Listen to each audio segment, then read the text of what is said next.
Moments with God, a time of reflection for every day. August 5th. Free will.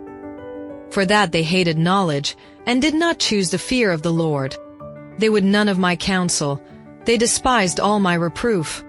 Therefore shall they eat of the fruit of their own way, and be filled with their own devices. Proverbs 129, 30 and 31.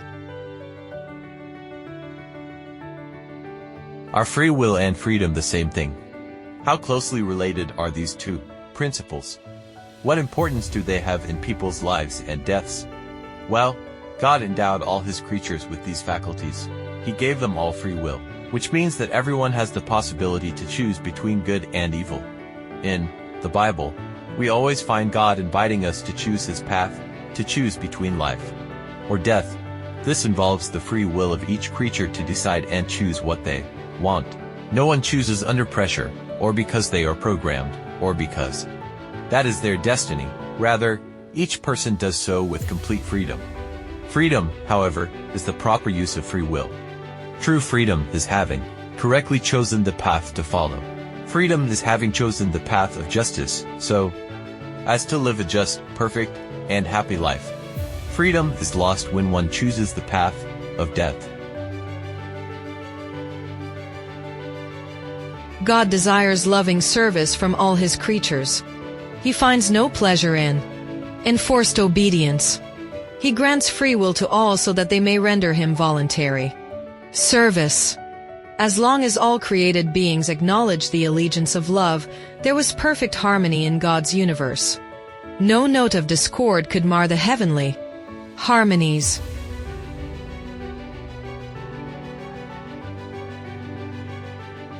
Every angel in heaven, and even Lucifer himself, loved to obey the great law of love.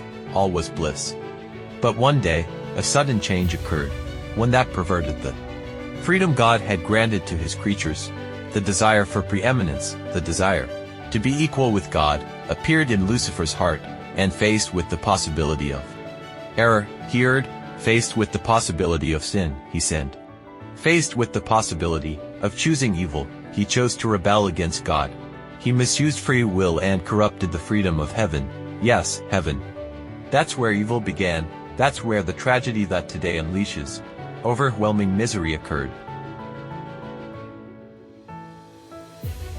Every human being chooses between good and evil. Every day, their actions reflect their choices, and their conscience contains a moral law that tells them what is good and what is evil.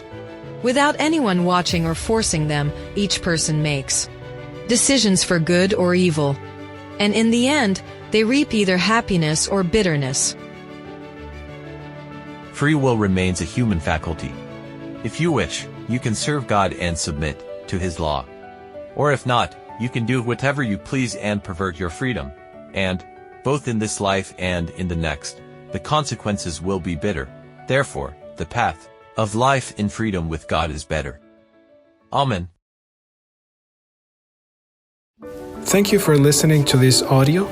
We invite you to share with your contacts and visit the website BibleWell.com.